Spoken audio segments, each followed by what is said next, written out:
ইরানের সাথে শেষ হওয়া সমঝোতা চুক্তির মেয়াদ আর বাড়াতে চান না মার্কিন প্রেসিডেন্ট ডোনাল্ড ট্রাম্প। উল্টো তেহরানকে সাদা পতাকা উড়িয়ে আত্মসমর্পণের আহ্বান জানিয়েছেন তিনি। অন্যদিকে ইরানি পররাষ্ট্র মন্ত্রণালয়ের মুখপাত্র ইসমাইল বাঘেই অভিযোগ করছেন ওয়াশিংটন চুক্তি লঙ্ঘন করেছে। এছাড়া যুক্তরাষ্ট্রকে দাঁত ভাঙা জবাব দেওয়ারও হুঁশিয়ারি তার।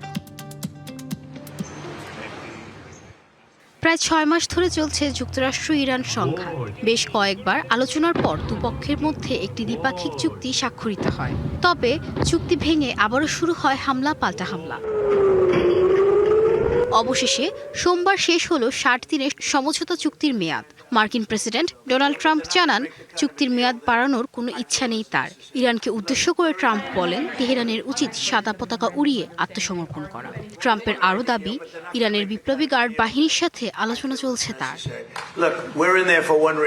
যদিও ট্রাম্পের এমন দাবি প্রত্যাখ্যান করেছে আইআরজিসি। এদিকে ইরানের পররাষ্ট্র মন্ত্রণালয়ের মুখপাত্র ইসমাইল বাঘেই বলেন চুক্তির মেয়াদ বাড়াতে রাজি নয় তেহরানও। যুক্তরাষ্ট্রের চুক্তি লঙ্ঘনের কারণে এটি এখন অকার্যকর অবস্থায় রয়েছে। আমাদের শর্ত ছিল নিষেধাজ্ঞা প্রত্যাহার ও পারমাণবিক ইস্যু নিয়ে 60 দিন ধরে আলোচনা হবে। তবে আলোচনা কখনোই শুরু হয়নি, কারণ চুক্তি স্বাক্ষরের কয়েক সপ্তাহের মধ্যেই হামলা চালায় যুক্তরাষ্ট্র। তাই এই আলোচনার মেয়াদ আর বাড়ানো হবে না।